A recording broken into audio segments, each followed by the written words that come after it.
Bul Allah'tın dini. Adamlar oynaşmış gerek uşul nerse menen. Süyley turgan bolsa öte çoң temalar köp, ошолордун бардыгын süyley берсе макул. Бирок дин жаатына келгенде этият болуш керек. Wa atmamtu alaykum ni'mati.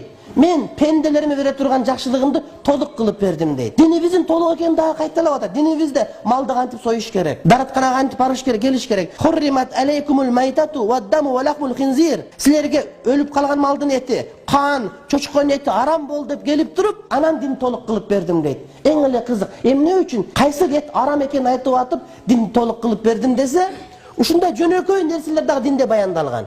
Din degende кейбир адамдар ойлошот, асманда калкып аппак көйнөк кийип, ушинтип эле иштебестен, ушу көчөдө баскан эле жүрө беришет. Ушул динде ойлоп алат. Жок, андай эмес. Динде керек болсо тамак ашыгын адаларым экен айтып берген. Өлүп калган малдын эти арам, чочконун эти арам, хан арам деп ошону бизге баяндап берип атат. Демек, ошого чейин биздин динибизде бардык айтылган, динибиз толук дин.